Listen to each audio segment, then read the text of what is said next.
Hey there, and welcome to the Locker Room. Coach Giggs here. Today's message, carrying on the legacy.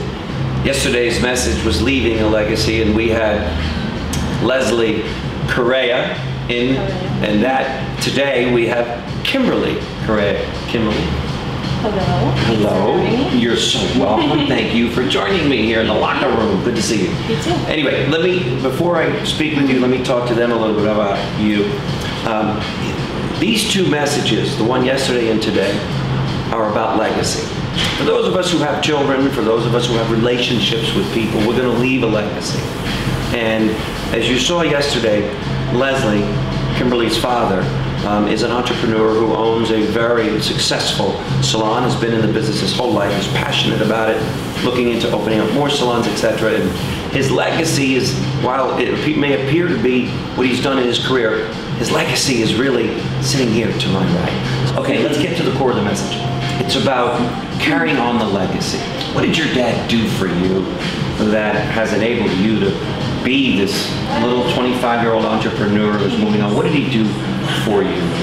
What are some of those lessons that you learned? What did your dad do? Well, first of all, the most important thing was instilling a work ethic in me by showing his example. He works tirelessly because he's very passionate about what he's doing. He loves what he does. Well, now you're watching this as a little girl growing up. Mm-hmm. What are you thinking about it?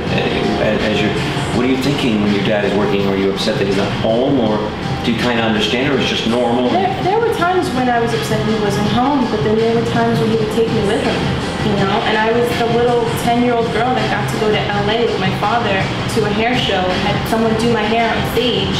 You know, what other kid my age was doing that? So there's a pro and con in everything. There's always some balance there. He definitely played a role in giving me my self-confidence. When someone tells you how special you are, you start to believe it. Yeah, so I know that I'm going to leave an impression on someone when I meet them, whether it be good or bad, but I try to give off the best energy possible and keep a happy face on and make them remember me for the good and not anything else. That's awesome. The future. You were telling me earlier, before we actually started filming, about what you see in the future and how you see this. Talk about that a little bit. Well, I'll show you something my dad didn't like. I have a tattoo on the back of it. Ouch. Yeah. Every parent's nightmare. Yeah, I have a tattoo on the back of Here it comes. Okay, where is it? Oh, Kimberly, I didn't even know. Oh, dear God. Okay, it's a cross. Right. Okay, well, so it's a cross. Here was my reason for getting a cross. Okay? I'm not religious. I don't consider myself a religious person.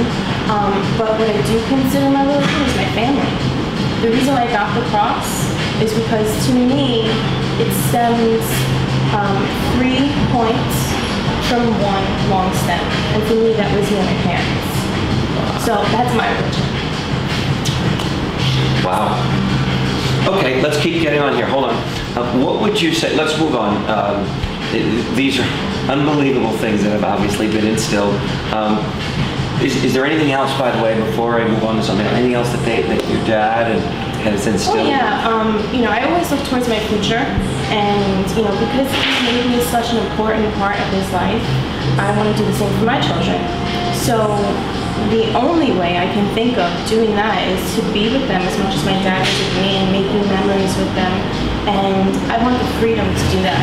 And the way I see the freedom to do that is to not worry about money. Not worry about where the money's coming from. Not worry about. And that's where the hard work ethic comes and dreaming dreams. Yeah, that's my goal. That's what gets me up in the morning and gets me. Wow, wow, wow. Mm-hmm. What advice, as we move to the back end here of today's message, what advice would you give to kids your age, 25, you know, what advice would you give to these kids who maybe either came from, you know, the kind of father that you had or didn't? You know, you were very fortunate in that you had a father there who, from day one, loved you, took you to work, showed you work ethic. Oh, wow, priceless. What would you say to those who didn't have that and would love to have what you have? What would you say? I think anyone can achieve what they want if they have an example. So they should find a mentor. Find a mentor. Yeah, find a mentor that you look up to, that you want to be like, and act like them, talk like them, dress like them, emulate someone like that, because once you start to be who you want to be, you'll be what you want to become. I believe that each individual person is their own multi-million-dollar enterprise. So if you were going to open a multi-million-dollar business, you would need to have a business plan. So search what it takes to achieve your goals. Search other people that have achieved their goals. And do that in business, in relationships, in fitness, whatever you like. Whatever you'd like to achieve, you need to have a plan to follow. Thank you for being in the locker room. Thank you for carrying on your father's legacy. Thank you. And guarantee your children will carry it on just like you did.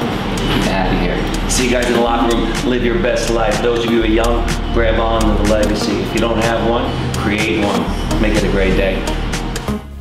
If you know someone you feel has a special story to tell or life to share, please email Eric directly and he will reach out to you and or this individual, even if you think this person is you.